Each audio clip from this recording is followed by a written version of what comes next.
Hello everyone, हमारी अपनी पाठशाला में आज हम लोग लेके आए हैं करंट अफेयर पॉलिटी के न्यूज से। जो पहला न्यूज हम लोग ले रहे हैं वो है CWMA अंडर जल शक्ति मिनिस्ट्री। मीन्स क्या हुआ कि कावेरी, जो आपकी कावेरी वाटर मैनेजमेंट अथॉरिटी थी, वो अब जल शक्ति मिनिस्ट्री के अंदर आ गई है। तो आपको अब इसमें से बहुत सारे क्वेश्चन मिलेंगे, चाहे वो PT दो या चाहे आप मेंस दो। BPSC के लिए ये क्वेश्चन बहुत इंपॉर्टेंट रहेगा। क्यों रहेगा वो आपको थोड़ी देर में समझ में आ जाएगा। तो सबसे पहले हम लोग समझेंगे कि CWMA क्या है। ये कहलाता है कावेरी वाटर मैनेजमेंट अथॉरिटी। तो कावेरी जल विवाद आज से नहीं, बहुत पुराना जल विवाद है, जिसको रिजॉल्व करने के लिए सुप्रीम कोर्ट के डायरेक्शन पर CWMA का गठन किया गया था, जो एक इंडिपेंडेंट बॉडी के रूप में काम करती थी। अब जो लेटेस्ट जो नोटिफिकेशन आया है अप्रैल 2020 में, जो लेटेस्ट नोटिफिकेशन आया कि जल शक्ति मिनिस्ट्री जो है अब उसके अंदर में कावेरी वाटर मैनेजमेंट अथॉरिटी भी काम करेगी, जिसके कारण से काफी विवाद हो गया है और इसका काफी ओपोजिशन किया जा रहा है। तो सबसे पहले अब हम यहां से, मेरे पास टॉपिक जो आ गया वो आ गया अब कि जल शक्ति मिनिस्ट्री ये क्या है। जल शक्ति मिनिस्ट्री के विषय में आपको जानना चाहिए यहां पर। अब फिर बिहार के अगर रेफरेंस में हम देखें तो जल शक्ति मिनिस्ट्री के पैरेलल में बिहार में जो शुरू किया गया वो शुरू किया गया है जल जीवन हरियाली। तो दोनों के सभी कंपोनेंट को समझना है, क्योंकि BPSC का मेंस अभी होने वाला है। तो BPSC के मेंस को लेके ये क्वेश्चन जल जीवन हरियाली काफी इंपॉर्टेंट है, क्योंकि बिहार सरकार इस पे काफी जोर दे रही है और आपको सब्जेक्टिव में जल जीवन हरियाली से रिलेटेड कुछ ना कुछ क्वेश्चन एग्जाम में जरूर आएंगे। तो सबसे पहले हम लोग समझेंगे जल शक्ति मिनिस्ट्री को। जल शक्ति मिनिस्ट्री जो है, इसे सेंट्रल गवर्नमेंट के द्वारा मई 2019 में फॉर्म किया गया था। जब नरेंद्र मोदी के अगुवाई में जब सरकार दोबारा बनी थी BJP की, तो सबसे जो काम किया गया महत्वपूर्ण, उसमें ये काम ये था कि जल शक्ति मिनिस्ट्री बनाया गया। इसका मुख्य उद्देश्य था कि वाटर रिसोर्सेज को बचाना है और उसे आगे तक ले जाने के लिए कंजर्व करना है। तो उसके लिए जल शक्ति मिनिस्ट्री ही कन्फर्म बना दी गई। और इस मिनिस्ट्री में दो मिनिस्ट्री जो पहले हुआ करती थी, एक थी मिनिस्ट्री ऑफ वाटर रिसोर्सेज, जो वाटर रिसोर्सेज के लिए मिनिस्ट्री थी, और दूसरा था ministry of drinking water and sanitation. उस दोनों मिनिस्ट्री को मर्ज कर इसमें ले आया गया। यानी आपको यहां पे ऑब्जेक्टिव क्वेश्चन भी आ सकते हैं कि कौन कौन सी मिनिस्ट्री को मर्ज किया गया। तो वो आपको एक मिल जाएगा मिनिस्ट्री ऑफ वाटर रिसोर्सेज, और दूसरा मिलेगा ministry of drinking water and sanitation. इस मिनिस्ट्री का जो मेन काम था वो वाटर, सैनिटेशन एंड इरिगेशन से रिलेटेड सभी इश्यूओं को सॉल्व करना। जैसा कि पहले नर्मदा, गोदावरी, कृष्णा एंड कावेरी, इस चारों रिवर के लिए मैनेजमेंट बोर्ड बने थे। तो वो सारे बोर्ड जो पहले काम किया करते थे मिनिस्ट्री ऑफ वाटर रिसोर्सेज से के अंतर्गत, ध्यान देना इस क्वेश्चन पे, यहां पे क्वेश्चन भी बनता है कि जो अब अंदर इसके आ गया तो पहले कहां काम करते थे। तो कावेरी को छोड़कर बाकी जो आपके नर्मदा हो गए, गोदावरी एंड कृष्णा नदियों का जो बोर्ड बना हुआ था, रिवर मैनेजमेंट बोर्ड बना हुआ था, वो management board ministry of water and resources के अंदर काम करती थी, जो अब खत्म होकर वो फाइनली पहुंच गया जल शक्ति मिनिस्ट्री के अंदर। तो अब हम लोग देखेंगे कि जल शक्ति मिनिस्ट्री जो सेंट्रल गवर्नमेंट के द्वारा लॉन्च किया गया, इसके जो अप्रैल के डिसीजन हुए उसमें कौन कौन से बोर्ड ऐसे थे जो अब पहले काम क्या करते थे वाटर रिसोर्स मिनिस्ट्री के अंदर, जो अब जल शक्ति मिनिस्ट्री के अंदर आ गए। तो जो जल शक्ति मिनिस्ट्री के अंदर जो लास्ट नोटिफिकेशन आया था 24 अप्रैल 2020 को, उसके अंदर जो जो इंस्टीट्यूशंस जल शक्ति मिनिस्ट्री के अंदर आए, उसमें से सबसे पहला है आपका नेशनल वाटर इंफॉर्मेटिक्स। जितने भी नेशनल वाटर इंफॉर्मेटिक्स जो आपके इंस्टीट्यूशंस हैं, वो सारे अब जल शक्ति मिनिस्ट्री के अंतर्गत काम करेंगे। वैसे ही north eastern regional institution of water and land management, जो वाटर एंड लैंड मैनेजमेंट के जितने भी इंस्टीट्यूशंस हैं नॉर्थ ईस्टर्न रीजन में, वो सारे अब जल शक्ति मिनिस्ट्री के अंदर काम करेंगे। वैसे ही Krishna river management board, Godavari river management board and Kaveri water management authority, ये सभी अब जल शक्ति मिनिस्ट्री के अंदर काम करेंगे।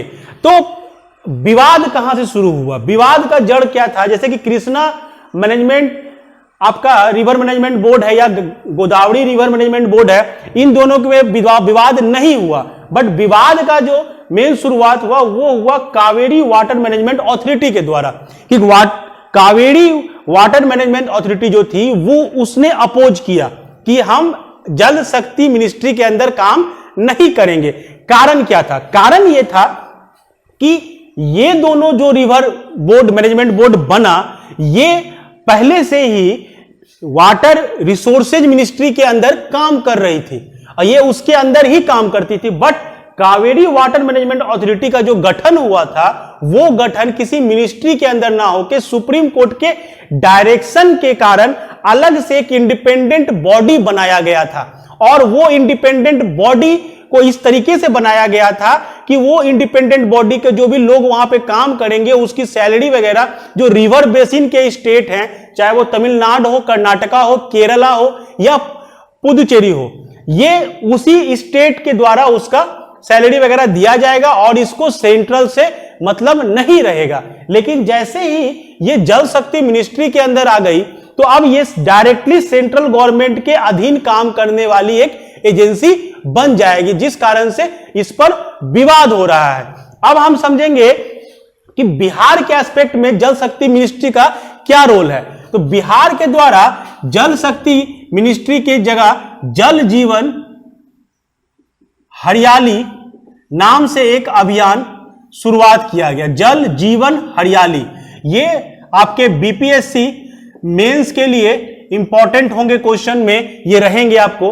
तो जल जीवन हरियाली का जो मुख्य उद्देश्य है, उद्देश्य तो वही है फिर से कि पानी को बचाना है, पानी को इस तरीके से यूज करना है कि वो रीयूज होता रहे। इस प्रकार से पानी को यूटिलाइज करो कि आगे की पीढ़ियों को भी पानी मिलता रहे। जो बिहार की स्थिति थी वो क्या होती है कि कभी हम लोग बाढ़ देखते हैं, किसी रीजन में बहुत पानी आ गया, किसी रीजन में एकदम पानी नहीं आता है। इरिगेशन का जो व्यवस्था है वो हमारा इस तरीके का नहीं है कि हम पानी को स्टोर करके जहां पानी नहीं जा रहा है वहां पानी पहुंचाएं। तो इन सभी चीजों को देखते हुए और आपके इन्वायरमेंट को यानी क्लाइमेट को जो चेंज लगातार हो रही थी, उन सब से बचाव के लिए जल जीवन हरियाली नाम का अभियान बिहार सरकार द्वारा शुरू किया गया। तो इसको शुरू करके इसमें टोटल 11 इसके एलिमेंट बनाए गए, जो 11 काम जल जीवन हरियाली के अधीन करना है। तो वो 11 काम क्या है, ये एग्जामिनेशन पॉइंट ऑफ व्यू से काफी इंपॉर्टेंट रहेंगे। उस 11वें पॉइंट को हम लोग देखते हैं। जल जीवन हरियाली के जो 11 अवयव है, 11 एलिमेंट, ये याद रखिएगा, हमेशा एग्जाम में ये लिखना है आपको कि 11 एलिमेंट्स इसके माने गए हैं कि 11 एलिमेंट बिहार सरकार ने बताया। जैसे पहला बताया सार्वजनिक जल संचयन को अतिक्रमण मुक्त, मतलब जो हमारे पुराने ट्रेडिशनल नदी, तालाब, कुआं या ऐसा कोई भी जो पानी संग्रह का जो स्रोत था, अगर उसको अतिक्रमण कर लिया गया है, इंक्रोचमेंट हो गया है, तो सबसे पहला काम था कि पुराने सभी जल स्रोतों को इंक्रोचमेंट से फ्री कराइए आप। यानी पहला जो टारगेट था वो था आपको इंक्रोचमेंट फ्री कराना है सभी जल स्रोतों का। दूसरा जो था, जो पुराने जल स्रोत हैं जो टूट गए हैं, या कोई मान लीजिए नदी है या कोई मान लीजिए कि हमारा नहर है वो भर गया है, अब उसमें पानी नहीं आती है, या कुआं है, तो उसका जीर्णोद्धार आप कराइए। जो पुराने ट्रेडिशनल थे उसका आप जीर्णोद्धार कराइए, उसे पुनः यूज में लाना है। नेक्स्ट जो था, जितने गांवों में कुएं थे जो जनरली अब यूज में नहीं आ रहे हैं, उस सभी कुओं को फिर से जिंदा करना, उसे फिर से जीर्णोद्धार करके उसका फिर उसको उपयोग में लाना। तीसरा ये था। चौथा जो था वो था शोकपीट का निर्माण करिए। शोकपीट का निर्माण मींस क्या हुआ, बताया गया जहां जहां भी पानी जा रहे हैं, जैसे मान लो कि चापाकल का चबूतरा बना हुआ है, उसके बगल में आप एक शोकपीट बना दो, ताकि जो पानी यूज हो रहा है वो वापस फिर से वाटर रिचार्ज के रूप में यूज किया जाए, यानी कि वाटर रिचार्ज का सिस्टम डेवलप करो, जिसका एक सिस्टम दिया गया सोकपिट। सोकपिट आप जहां पर नाली बह रही है आपकी, वहां पे आप सोकपिट का निर्माण कर दीजिए। मान लीजिए जहां पे आप पानी का यूज कर रहे हैं, कुआं है, उसके चारों ओर चबूतरा है, तो चबूतरा के बगल में एक सोकपिट का निर्माण कर दीजिए, जिससे क्या होगा कि वाटर रिचार्ज आपका लगातार होता रहेगा। तो फोर्थ एलिमेंट था सोकपिट का निर्माण। फिफ्थ था चेक डैम और वाटर कंजर्वेशन के सिस्टम को डेवलप करो। मतलब क्या हुआ, जहां पर नदियों में मान लीजिए कि बरसात के दिनों में काफी पानी आ जाती है और फिर वो पानी बह जाता है, जिस कारण से जब बरसात के दिन नहीं होते हैं, नॉर्मल गर्मी का दिन हो या ठंडे का दिन हो, तो पानी अवेलेबल नहीं रहता है नदियों में। तो वैसे बरसाती नदियों को में पानी को रोकने के लिए चेक डैम का निर्माण या कोई और संरचनाएं जो हो सकती हैं वो की जाए, ताकि पानी को आगे लंबे समय तक नदियों में बरकरार रखा जा सके। तो जो फिफ्थ था वो था चेक डैम का निर्माण और जल संग्रह संरचनाओं का निर्माण करें।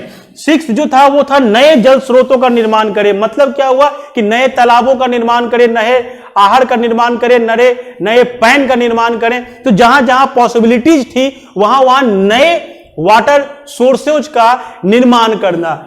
फिर आपका आया rain water harvesting system. Rain water harvesting system क्या है कि छत पर जो आपका बरसात के दिनों में पानी गिरता है, उस छत से उसको कनेक्ट करके पाइप से आप जमीन के अंदर बोरिंग कर दें, और वो जो पानी छत पर गिरा बरसात में जो बर्बाद हुआ, उस पानी को कलेक्ट करके जमीन के अंदर भेजें, जिससे आपका वाटर रिचार्ज का ये एक बहुत बड़ा सिस्टम था।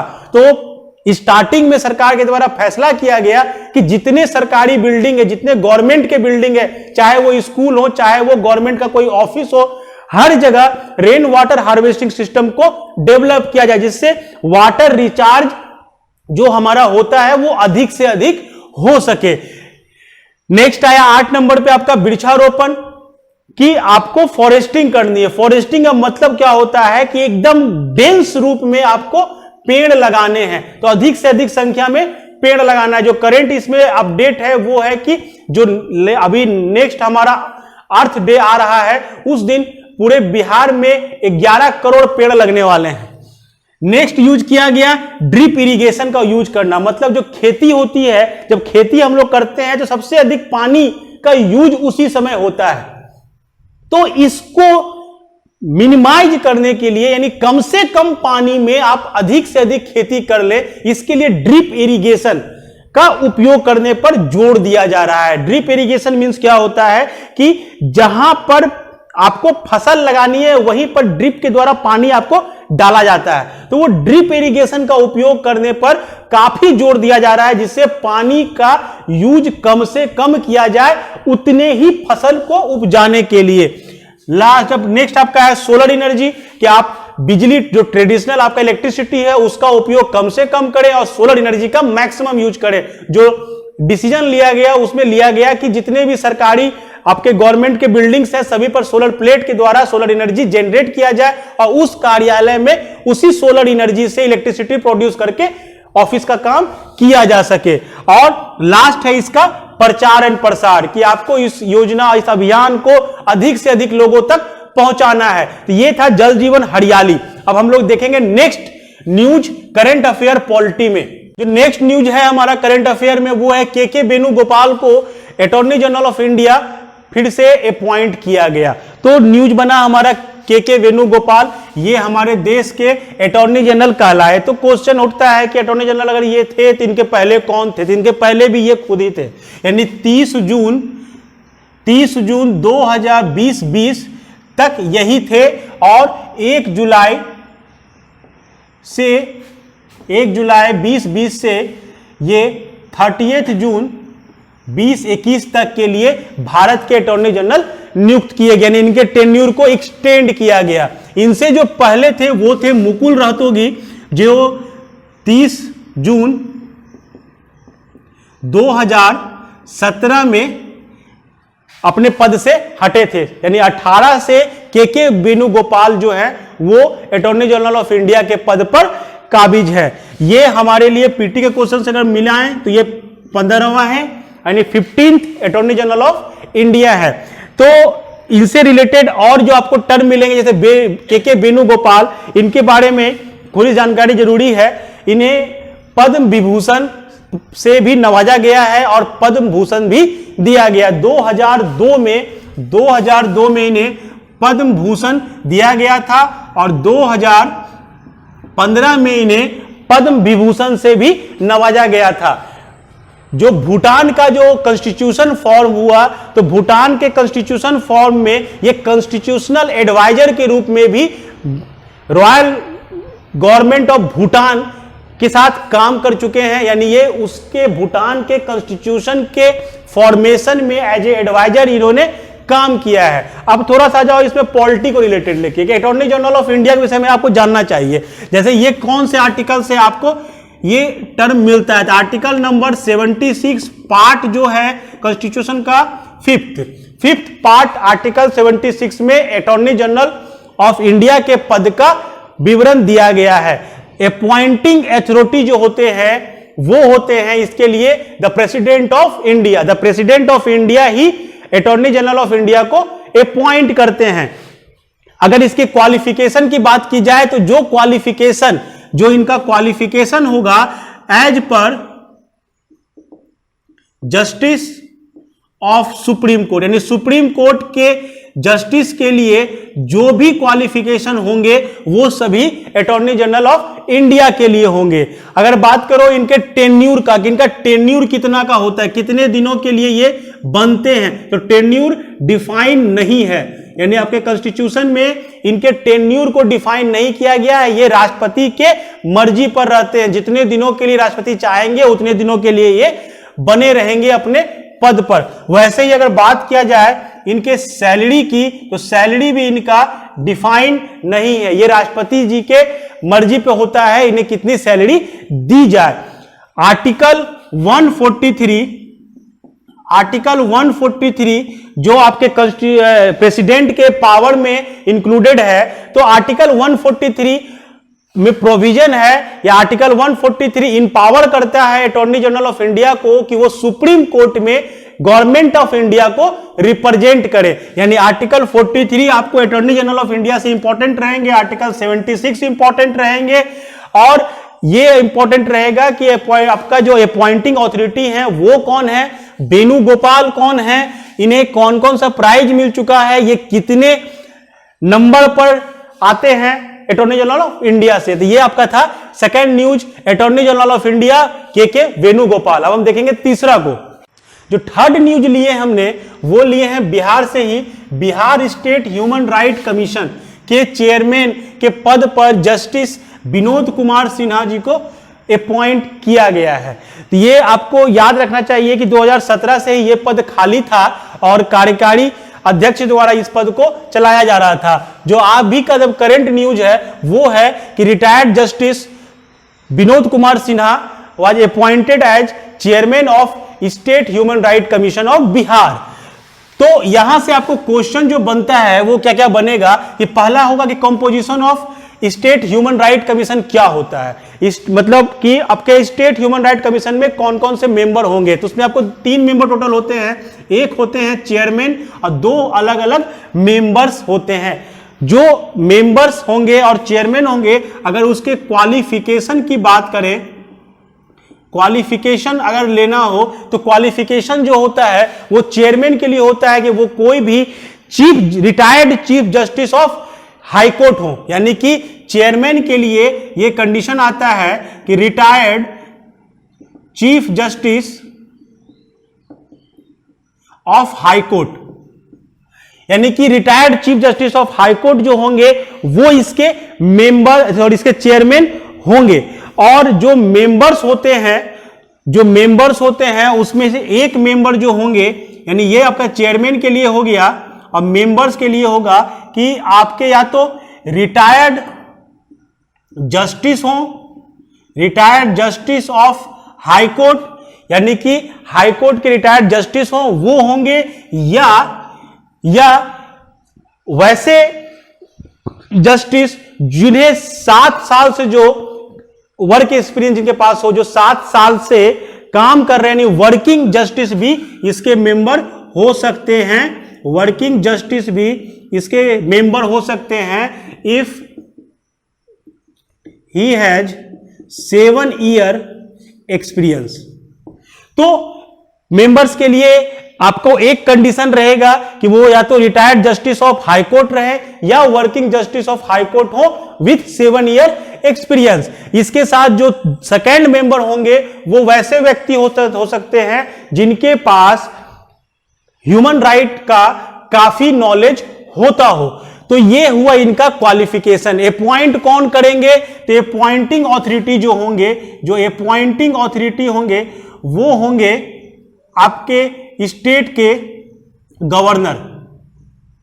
ध्यान देना है इस बात को, यहां पे क्वेश्चन बनता है, पीटी का बहुत इंपॉर्टेंट क्वेश्चन बनता है कि जो अपॉइंटिंग ऑथोरिटी हैं स्टेट ह्यूमन राइट कमीशन के, वो हैं गवर्नर। लेकिन अगर मान लो कि उन्हें पद से हटाना हो तो हटाने का जो पावर है वो है प्रेसिडेंट के पास, ना कि गवर्नर के पास। गवर्नर अपॉइंट कर सकते हैं उन्हें अपने पद पर, बट उन्हें हटा नहीं सकते हैं। हटाने के लिए प्रेसिडेंट का कंसेंट होना आवश्यक है। यानी कि ये आपको हमेशा एक ट्रिकी क्वेश्चन बनता है यहां पर पीटी के लिए कि अगर मान लो कि अपॉइंटिंग ऑथोरिटी गवर्नर है तो उन्हें डिसअपॉइंट करने के लिए किनके पावर का यूज किया जाएगा। तो वहां पे हमेशा याद रखना है आपको कि president have only power to deappoint the chairman of state human right commission या member of human right commission. हटाने का कारण वही होगा, या तो आप दिवालिया हो जाए या आप पर कोई चार्ज लग जाए, जो नॉर्मली सभी में होता है। तो ये हुए आपके कि composition of state human right commission क्या क्या होगा, उनके क्वालिफिकेशन कौन होंगे और उसके अपॉइंटिंग ऑथोरिटी कौन होंगे। अगर बिहार के कॉन्टेक्स्ट में बात की जाए तो बिहार में स्टेट ह्यूमन राइट कमीशन का जो नोटिफिकेशन आया था, जो पहला बार हुआ था, वो हुआ था जनवरी 2000 में। यानी जनवरी 2000 से बिहार में स्टेट ह्यूमन राइट कमीशन काम कर रही है, जिसके पहले जो चेयरमैन थे वो थे श्री जस्टिस एसएन झा और मेंबर्स थे Shri justice Rajendra Prasad and Shri R Prasad. ये है आपका first state human right commission of Bihar का कंपोजिशन।